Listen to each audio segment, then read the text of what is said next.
সব শিক্ষা প্রতিষ্ঠানের শিক্ষার্থীদের অপমান করেছেন। ছাত্রদলের সাথে কি আপনার সম্পর্ক এখন খারাপ যাচ্ছে নাকি?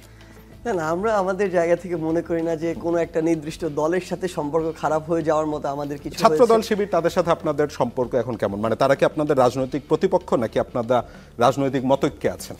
বা বিএনপি জামাত তাদের সাথে? ছাত্রদল এবং শিবির দুইটা ছাত্র সংগঠন, আর আমরা আমাদের জায়গা থেকে দুইটা পরিচয় আপনি ক্যারি করতে পারেন। এখনকার পরিচয় হচ্ছে আমরা একটা রাজনৈতিক দলে দায়িত্ব পালন করছি, নির্দিষ্ট একটা দায়িত্ব, এবং এর পূর্বে আমরা অভ্যুত্থানে আমাদের জায়গা থেকে একসাথে লড়াই করেছি। সো অভ্যুত্থানের লড়াই তারা আমাদের সহযোদ্ধা, এবং আমরা আমাদের জায়গা থেকে এখন একটা রাজনৈতিক প্ল্যাটফর্ম দলকে আমরা ক্যারি করছি এবং তারা ছাত্র সংগঠনকে ক্যারি করছে। আমরা এটা মনে করি না যে পুরো প্ল্যাটফর্ম অ্যাজ এ ছাত্র দল, অ্যাজ শিবির, তাদের সাথে আমাদের সম্পর্ক খারাপ হওয়ার বিষয় রয়েছে না। আমরা বরং আমাদের মনে করি এটা যে আওয়ামী লীগের একটা এরকম চিন্তা ছিল বা ধারণা ছিল, কোনো একটা ব্যক্তিকে, নির্দিষ্ট একটা ব্যক্তিকে যদি মনে হতো তার পটেনশিয়াল থ্রেট, ওই ব্যক্তি কেন্দ্রিক সব কিছুকে শেষ করে দেওয়ার একটা তারা পরিকল্পনা হাতে নিত এবং সেটা বাস্তবায়ন করার চেষ্টা করতো।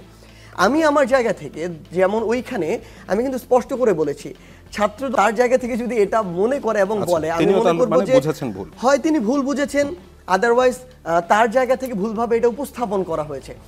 আমরা আমাদের জায়গা থেকে যেটা মনে করি কি, এই অভ্যুত্থানে ফ্যাসিস্ট বিরোধী যারা শক্তি ছিল তারা কেউ কারো প্রতিপক্ষ না, আমরা প্রতিযোগী হতে পারি বিভিন্ন মাত্রায় বিভিন্ন ক্ষেত্রে।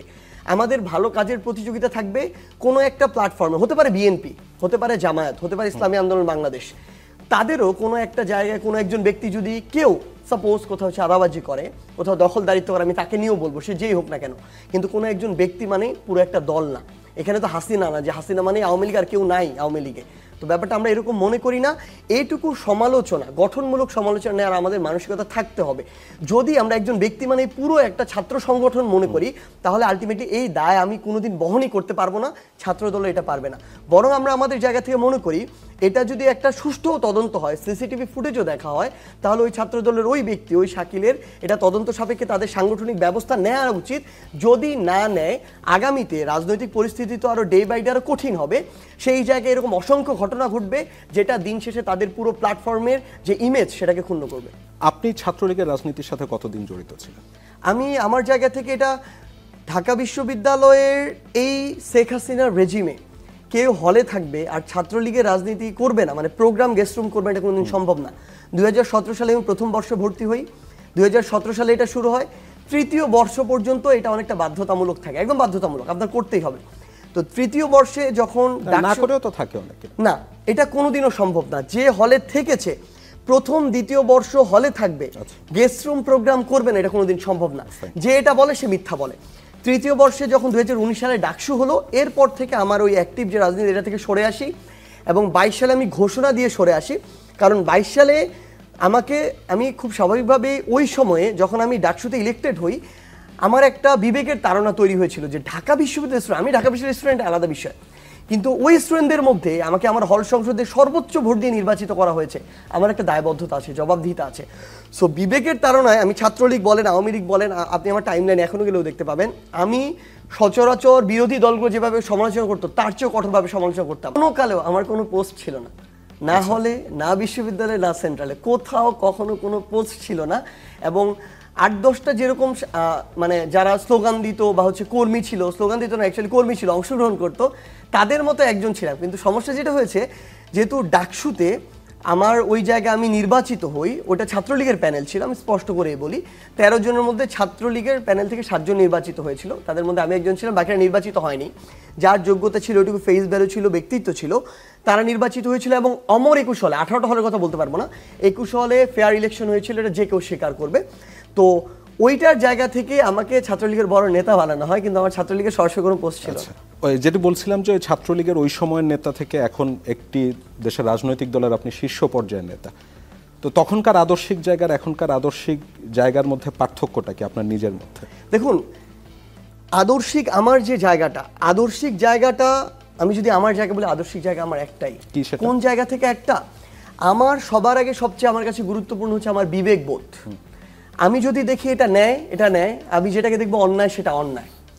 আমি আমার জায়গা থেকে যদি কোনো একটা কাজকে মনে হয় যে এই কাজটা কোনোদিন মানে জনগণের জন্য ভালো নয়, দেশের জন্য ভালো নয়, সেটাকে আমি খারাপ বলবো, সেটা যেই দলেরই হোক না কেন। আমি জাস্ট একটা জিনিস বিশ্বাস করি, আমার যদি বিবেকবোধের জায়গায় আমি ঠিক থাকি, আমার গন্তব্য, আমার কাজ, আমার ন্যায়, আমার নীতি এগুলো ঠিক করবে। খুব স্বাভাবিকভাবেই তখন আমি আমার বিবেককে ওইখানে মানে বিবেক বর্জিত হয়ে ওই জায়গায় দাসত্ব গ্রহণ করতাম, তাহলে আমি খুব স্বাভাবিকভাবে ওই দলেরই বড় নেতা হয়ে হয়তো যেতাম।